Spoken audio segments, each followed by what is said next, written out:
Sabias que para uma empresa petrolífera ou mineira descobrir combustíveis fósseis a quilómetros de profundidade, a ferramenta mais valiosa não é uma máquina de alta tecnologia, mas sim a impressão de uma folha de feto com milhões de anos? Olá e bem-vindo ao BioGeo Passo a Passo. No episódio de hoje, entramos no nosso segundo cruzamento especial de capítulos e vamos fazer uma verdadeira viagem no tempo. Se achas que a paleontologia serve apenas para estudar dinossauros em museus e que a geologia económica só serve para engenheiros de minas, prepara-te.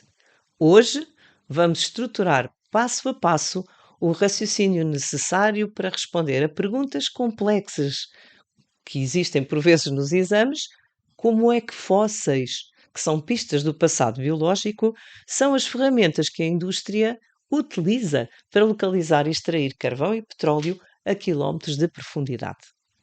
Prepara o teu caderno, porque hoje vais perceber que para encontrar os recursos do futuro, temos primeiro de saber ler os organismos do passado. Vamos a isto.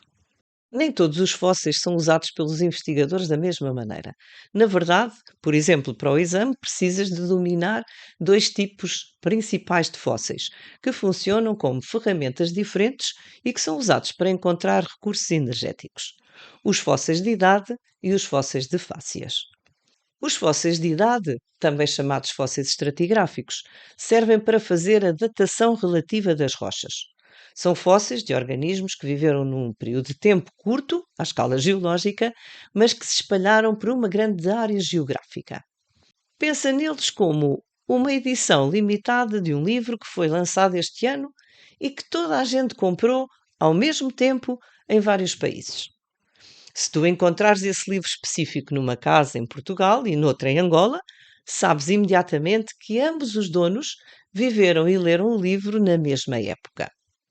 Na geologia, pelo princípio da identidade paleontológica, se encontras o mesmo fóssil de idade numa rocha em Portugal e outra em Angola, sabes que essas rochas se formaram exatamente no mesmo período de tempo. Como é que a indústria usa isto para encontrar energia?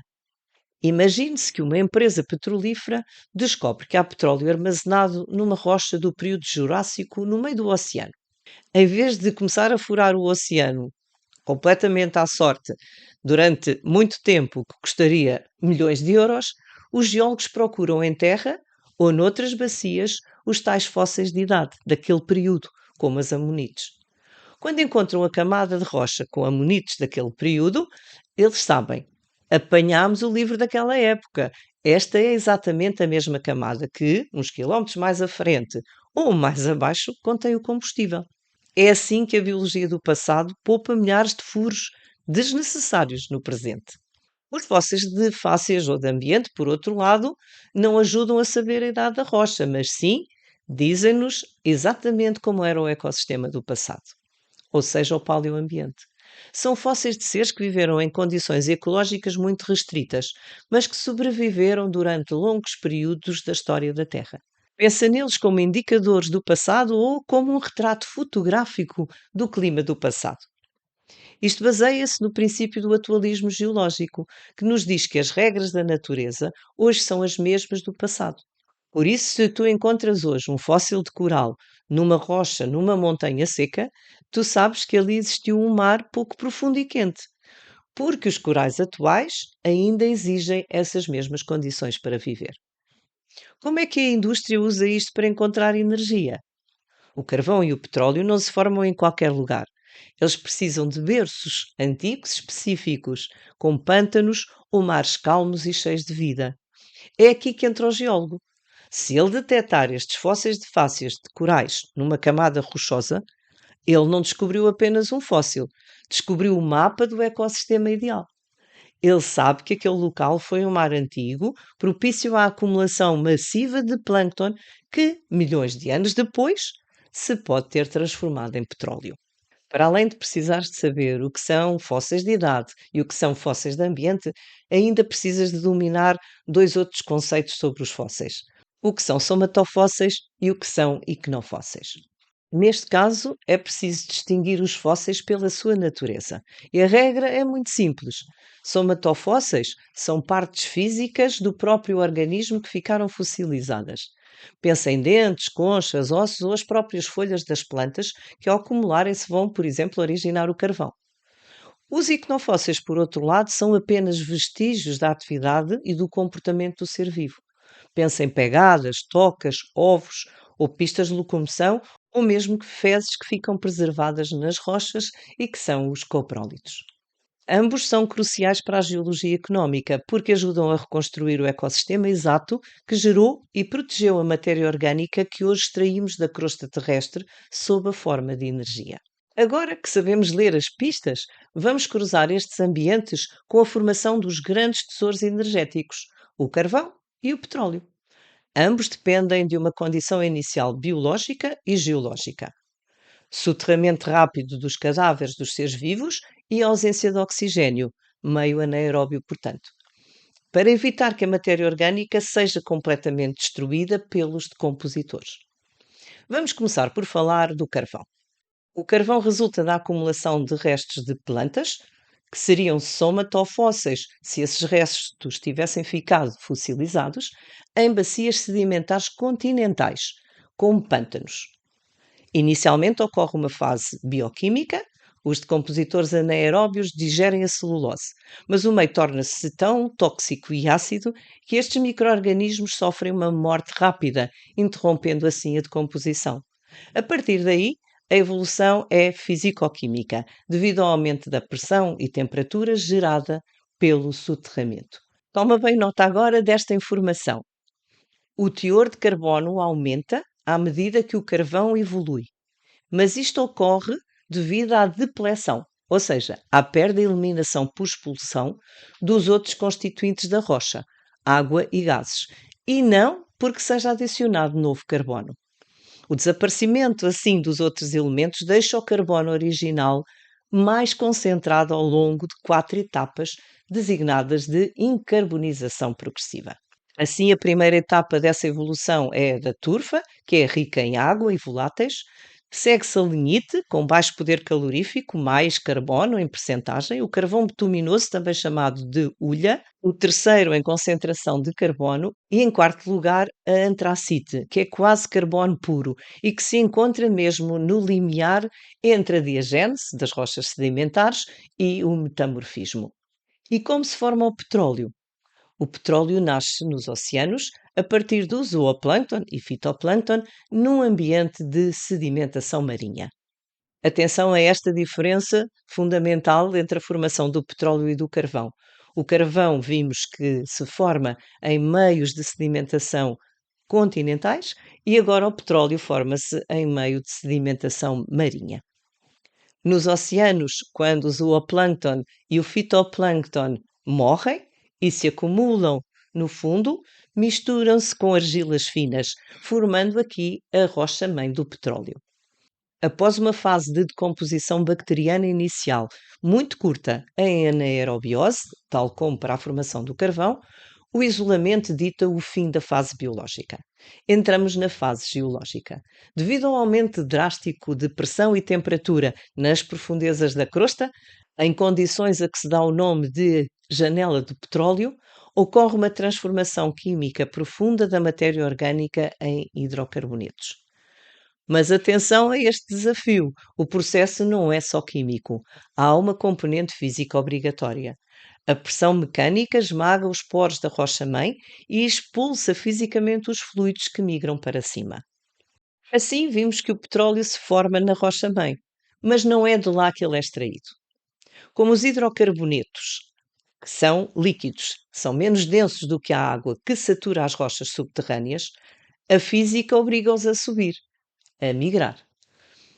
Para que exista uma jazida economicamente viável, a geologia da engenharia procura um sistema em perfeita harmonia. Tem que encontrar rocha-mãe, onde o petróleo se formou, fina, impermeável, cheia de matéria orgânica fóssil. A rocha armazém, ou reservatório, para onde o petróleo migrou, que é uma rocha porosa e permeável, como por exemplo um arenito, e que funciona como uma esponja rígida, guardando o petróleo nos seus poros. Ainda a rocha cobertura, uma rocha impermeável, como por exemplo a argila ou salgema, que fica por cima da rocha armazém e bloqueia a subida do petróleo, impedindo que ele se dissipe na superfície. E ainda procuram a armadilha petrolífera, que é uma estrutura geométrica ou tectónica que prende o hidrocarboneto. A mais comum, que aparece por vezes em exame, é a armadilha antiforma, uma dobra em forma de arco. Devido à gravidade e à diferença de densidades, os fluidos separam-se lá dentro. O gás natural, que é menos denso, fica no topo, o petróleo no meio e a água salgada, a mais densa destes três, fica na base. Tudo isto dentro da rocha. Chegamos agora ao nosso momento especial de preparação para exame, na mira do exame. Vamos analisar como o IAV poderia cruzar a paleontologia com a geologia de recursos num desafio de integração de conteúdos. Imagina uma questão de exame que te apresenta uma sequência de estratos rochosos onde encontras camadas de carvão bituminoso intercaladas com camadas de xisto argiloso. O documento revela que especificamente nesses estratos de xisto argiloso, que é uma rocha sedimentar, e que envolvem o carvão, foram descobertos fósseis de impressões de grandes fetos arbóreos e marcas de raízes. A pergunta pede para relacionares a presença destes fósseis com as condições climáticas e tectónicas que permitiram a formação desse recurso energético. Qual é aqui o erro mais comum nas respostas? É limitar-te a descrever as etapas do carvão ou dizeres apenas que as plantas morreram. Ignoras os dados do documento e não consegues dar a resposta completa. Qual é então uma linha de raciocínio correta que podes usar para poderes focar todos os tópicos? Precisas de seguir um fio condutor e, neste caso, vou-te orientar em 3 passos lógicos. Primeiro, o clima. Aplica o princípio do atualismo. Os fetos e as raízes são fósseis de fácias. Como os seus parentes atuais vivem em ambientes quentes e muito úmidos, estes fósseis provam que aquela região foi um pântano ou uma floresta luxuriante num clima tropical. Foi este clima que garantiu a matéria vegetal em abundância. Passo 2. Vamos falar da tectónica. O que significam os estratos de xisto argiloso intercalados com o carvão? Provam que a bacia sofreu uma subsidência tectónica, ou seja, o terreno afundou-se ciclicamente. Este afundamento provocou inundações que trouxeram lamas finas de forma repetida. Passamos então ao passo 3, a preservação. Estas lamas cobriram rapidamente a matéria vegetal. É este soterramento rápido que cria o ambiente anaeróbio, sem oxigênio, essencial para que a pressão e a temperatura transformem os restos de plantas em carvão bituminoso, enquanto as lamas vizinhas endureceram e imortalizaram os fetos na rocha. Em suma, grave esta regra. O clima gerou a floresta, a subsidência afundou o terreno e as lamas soterraram a matéria. É esta fotografia completa do cenário que gerou o recurso. Vamos agora passar à etapa em que vamos imaginar o que se estaria a passar. Imagina que consegues recuar 150 milhões de anos. Estás a flutuar num mar tropical pouco profundo. Exatamente onde hoje é Portugal. A água está morna e cheia de vida microscópica. Ao morrerem, estes organismos caem no fundo de forma contínua, misturando-se com uma lama cinzenta, longe do oxigênio e protegidos da decomposição total. Agora fazemos o tempo correr depressa. Milhões de anos passam num segundo. Vês rios antigos a despejar toneladas de sedimentos por cima desse mar. O peso acumulado esmaga aquela lama biológica que aquece lentamente à medida que se afunda no interior da Terra. A matéria orgânica é cozinhada e transforma-se em gotículas de petróleo.